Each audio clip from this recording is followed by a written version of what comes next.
You're listening to Dumb Down Tech, where we break down tech concepts and we go back to the basics. Where today we're going to be talking about remote access and what to look for and what not to do. So in today's age, it's very easy for a tech to send you a link and get access to your computer so that they are able to help you remotely by controlling your mouse and keyboard and looking at your screen so that they can resolve the issue quickly. Now, it's the best thing that I believe that was ever invented because it allows problems to get fixed quickly and allows you to get back to work and be more productive quickly. The things that I tell people to look out for when tech's remote in is one, make sure that you know it's actually the company that you hired to fix your computers. A lot of times there's a lot of IT guys, or I would say scammers, that call in pretending to either be an IT company or to be with Microsoft or to be with Amazon. And all they're looking to do is to get on your computer and quickly lock it up or put some type of ransomware on it so that you're going to have to pay for them to release your computer back.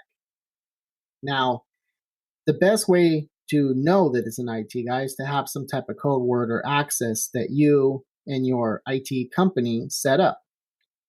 A lot of times for my own company, what we do is we give a special access code. So when they call in, they give us an access code and we give them one back as well. And if those two match, then we do a remote session. So you want to make sure that you always know who's getting on your computer. And it's okay to say, no, I don't want to do it remotely if you don't trust the IT company or you don't trust the technician. A lot of people sometimes want you to come on site so they can see what you're doing and be able to ask the questions. So it's very important that you always know who is accessing your computer. Some of the scams to look out for that are pretty frequent about remoting in is usually getting calls where they say they're from Microsoft. And they say that they see that a scan has been happening and that you're getting viruses and they're able to see and get reports that your system's infected. And so what they do is they hop onto your machine. They go into some logs on your computer that they know will usually always have errors. They're not big errors, they're not critical errors, but nonetheless, it scares people. They go onto another website and they pull it up and it does like this quick scan, which is a fake scan, and shows you that you have all these different viruses and issues on your computer. So then they proceed to say, we'll fix the computer, and they start opening up some programs or some things that you don't really know what they are. And you're not able to follow what they're doing at this point because now it looks like all the screens are very, very technical. And what they end up doing is they ended up putting a key, or they put software in a computer that locks it completely up. So now you got a dead PC, can't do nothing, and then the guy's going to proceed to tell you, well, it's really bad, it's completely locked up, there's nothing you can do, but I have a fix for this, but it's going to cost you $1,000. Right? So that's one of the most common schemes that we see go out there and scam. So you got to be wary of that. Now, it's very easy for someone to get remote access by hacking you as well if you don't have the right security in place. It's a little harder than just calling you and you're actually giving them access, but people can remote in and you don't know about it.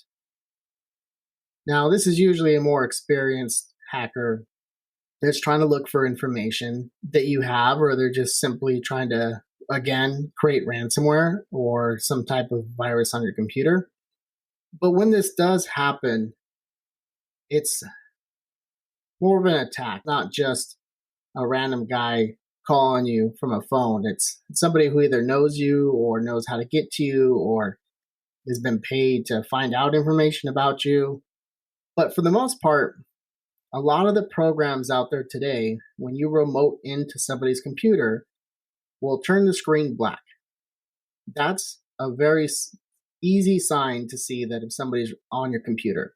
Also, the resolution on your screen will change as well.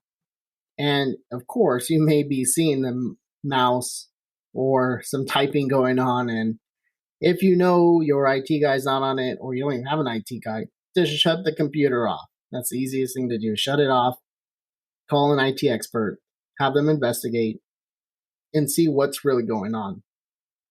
So remote systems are good. And if you set one up for yourself personally, you'll get the experience and know-how of how to use a remote system or log in your computer from another device. This makes your life much easier when you're working from home, can't be in the office, or you go to a friend's house and you need to print a document.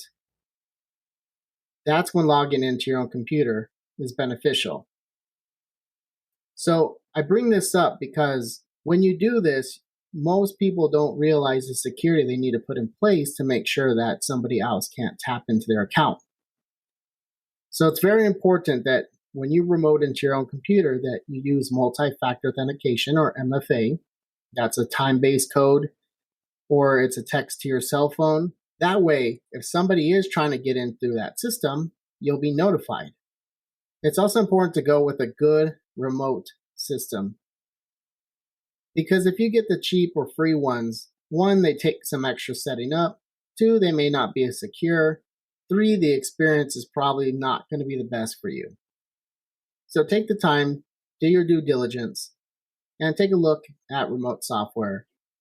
Work with your technicians to do the setup, to help you implement it and to secure it. And make sure that you work with them to have a secret code so that you know it's them when they call. And hope you enjoyed our little talk about remote access. If you have any other further questions, please feel free to reach out to Corp Design Solutions. We have enjoyed you listening today, and we'll be back again next week. Today's Dumbed Down Tech was sponsored by Corporate Design Solutions. To learn more, please visit their website at corpdesignsolutions.com, or feel free to give them a call at 702-350-1000.